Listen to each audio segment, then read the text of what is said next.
Yeah, so we'll get into his latest film. This again, his first movie in about 6 years, I think. It's Beetlejuice, Beetlejuice. So the IMDb plot summary on this one is: after a family tragedy, three generations of the Dietz family return home to Winter River.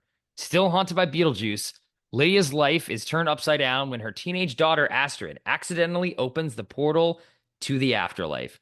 So, directed by Tim Burton, obviously, starring Michael Keaton, Winona Ryder, and Catherine O'Hara, and Jenna Ortega. So, this is the sequel to the Beetlejuice film, which we will talk about later in this episode. A bit of spoiler alert there. So, yeah, I was coming into this honestly with, I don't know, tepid sort of optimism. Again, I hadn't really loved a movie of his in a very long time, probably about 20 years, a Tim Burton film.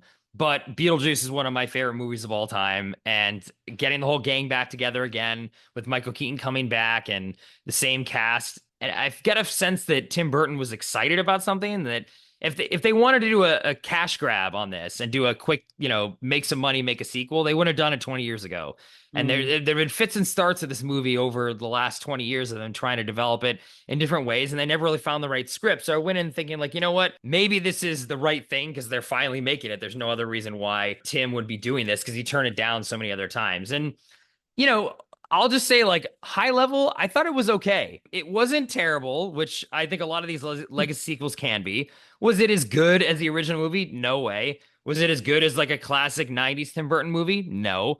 But I think it was better than anything he's done in a long time, which maybe isn't saying much. Yeah. I had a good time. I thought for the first time in a long time, and we'll get into more of this once I hear kind of your high level thoughts. I felt that he was excited and his creativity was being unleashed in a way where he felt like he was passionate about what he was doing instead of just paint by numbers Tim Burton, which is what I'm sort of been feeling over the last 20 years. So Right. that's one of my high level thoughts on it. Okay, not bad. What were your thoughts on the film? Yeah, similar. Maybe I might knock it a little more. I think it sounds like you loved it more than I did. But Well, yeah, I didn't I love went it, and but yeah. yeah, found it better than I did. Hmm.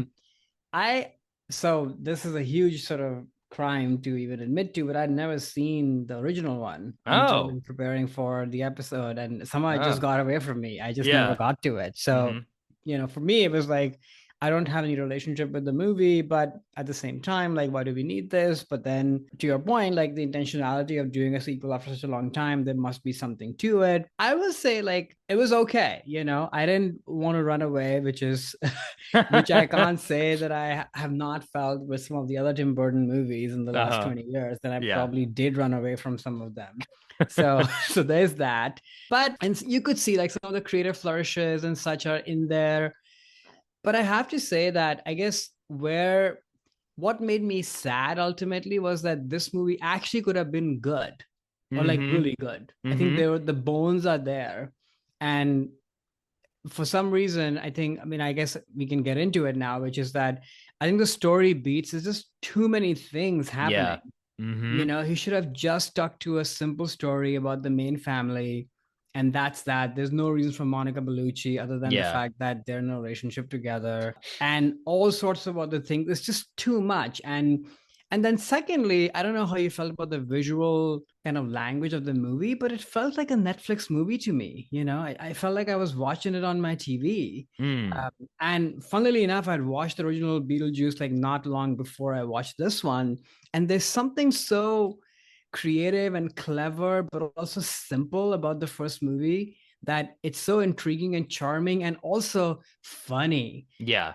This movie, I mean, people were laughing in my theater, and I was like, I don't know what you guys are watching or what are you on, but I didn't laugh. Maybe I chuckled or smiled here and there, but I don't know. It just felt forced. And Winona Ryder, she's great at kind of what she does, but I think you have to really tap into that eccentricity in the right way. And Jenna and the boyfriend, to me, they felt pretty stiff. And Catherine O'Hara is always a delight to watch, but she's kind of doing the same kind of Mora thing a little bit. So there's that. And Beetlejuice, like their first movie, is not really in it much.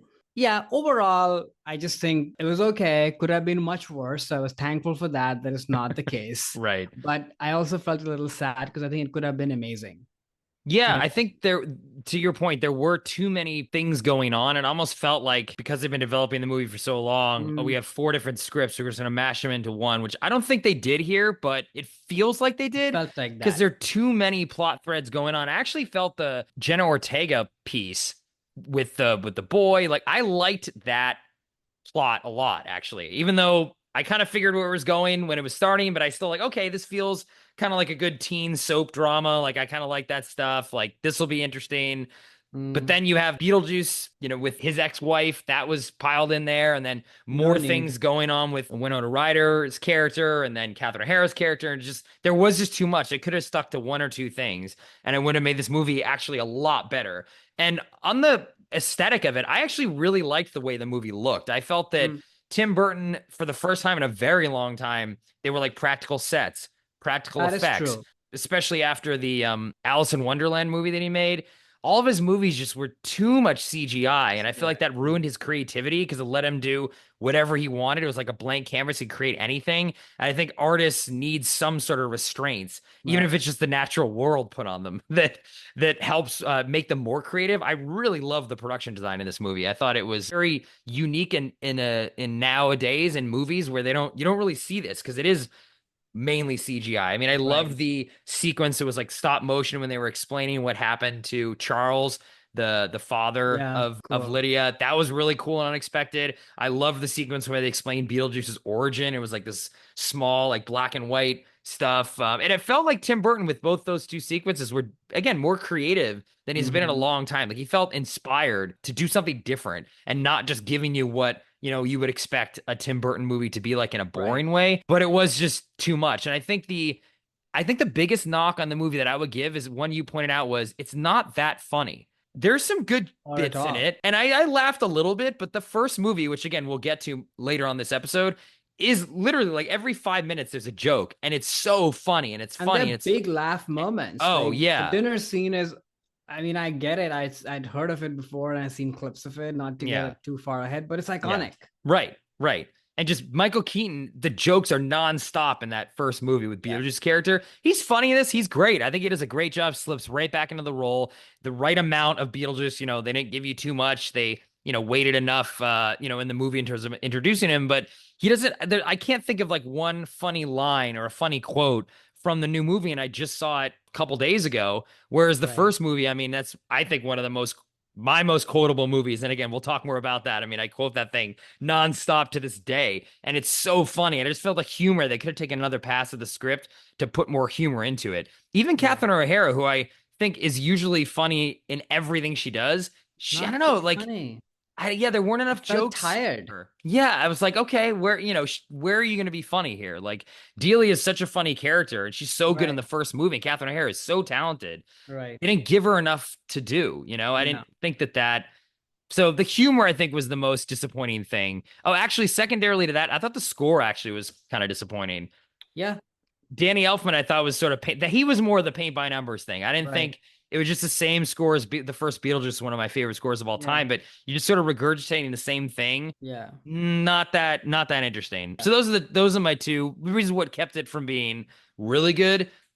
But I think for me the production design, the aesthetic, and the fact that I could tell that for the first time in a very long time, Tim Burton seemed excited to be working again.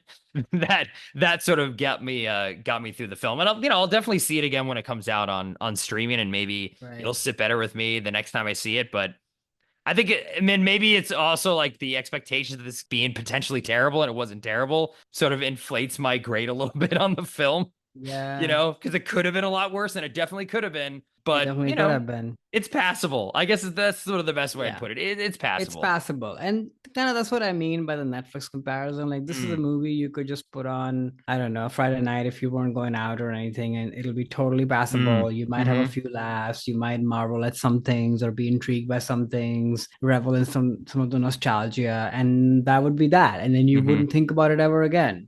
That's what it felt like to me, which is not bad. It's okay, but it's not good by any means. mm-hmm. And ultimately, it ends up being a little bit, now that I'm thinking about it, a disservice to what the first movie means. Because if you're going to come back after 20 years or however long it's been and make something, yes, we're both glad that it wasn't bad, but you also then owe it to the original to make it amazing because you just Mm-hmm. didn't do it all this time. So that's kind of ultimately how I felt about it. Yeah, it sounds like we have similar thoughts on this, and I mean it's doing really well. So I'm Yeah, actually because glad to there's nothing see. else out there, Yeah, also. yeah, that's true. That's true. But I'm hoping also that somehow, because I do feel that excitement in Tim Burton again, that maybe this That's big true. success in this, it'll have him kind of make more movies again. Because after Dumbo, the last movie he made, I just get a sense that he's just sort of tired and kind of done with it all. I mean, Right. he has tons of money. He seems really happy too, honestly, in his life. And, my theory on why he sort of stopped being good was he got happy. And then he had kids and started to be happy and then his movies stopped being as good. Not that I wish him to be unhappy. I want him to be happy, but I feel like they just sort of lined up too well with Helena Bonham Carter's relationship and him having kids. All of a sudden Yeah. his movie stopped getting good. But, maybe this will kind of reignite the creative juices in him a little bit, where maybe the next thing he makes will be back to the level that we loved about him in the 90s in terms of what he was delivering. But Yeah. so that makes you feel good. It's box office success, and Tim might maybe he's back, and this is the beginning of that. But he Yeah. wasn't back in this one, at least not in the way that I wanted him to be. Hi there, it's Alex. If you like the review and discussion Karan and I just had, make sure you subscribe to our channel, Movies That Shaped Us, to get full episodes. Every other Wednesday, Karan and I review a new release and then discuss 6 other movies made by that film's actor or director and how they shaped us. Subscribe right now or follow our podcast on Spotify or Apple Podcasts via the link in the description below. Hope you join us for the journey.